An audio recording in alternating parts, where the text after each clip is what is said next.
In March and April 2021, the Vancouver Canucks NHL hockey team was hit by an outbreak of COVID-19, sidelining at least 16 players and 3 coaches. Can the nature and design of ice rinks increase the risk for transmission? On high smog or air alert days, individuals are warned to either remain indoors or avoid exercising intensely. However, air pollution can also be a major health issue for people exercising indoors. For example, indoor gyms and swimming pools can be home to a lot of moisture through sweating, resulting in possible mold and fungal growth.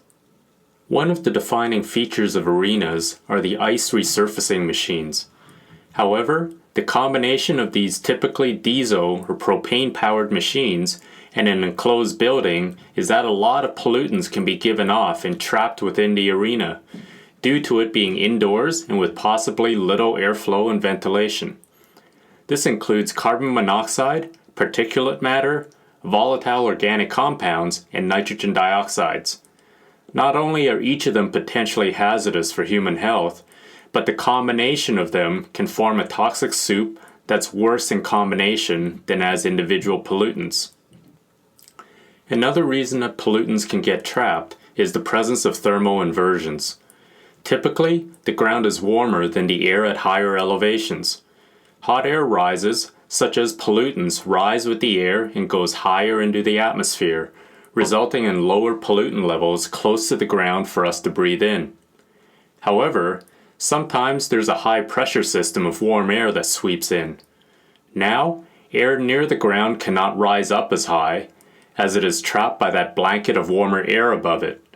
As a result, pollution gets trapped near the ground rather than getting circulated higher up in the atmosphere.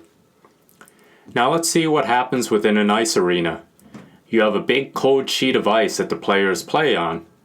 At the same time, most rinks are heated for spectator comfort. This is the exact ingredients needed for a thermal inversion, with the higher parts of the arena warm but the players in a cooler environment at ice level. The protective boards and plexiglass surrounding the ice further reduces airflow and ventilation. At the same time, they're exercising extremely hard, generating lots of airborne aerosols.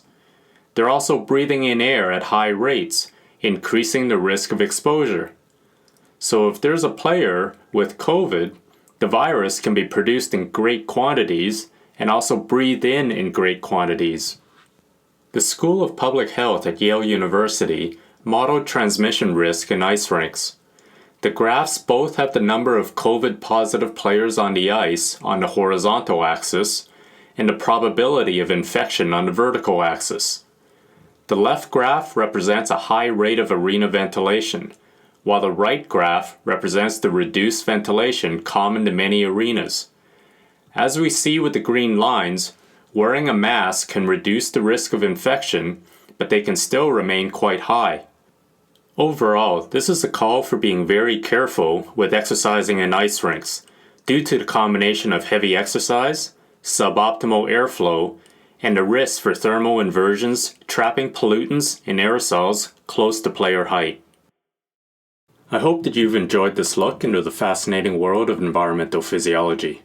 I'm Dr. Stephen Chung, and I run the Environmental Ergonomics Lab in the Department of Kinesiology at Brock University in Canada.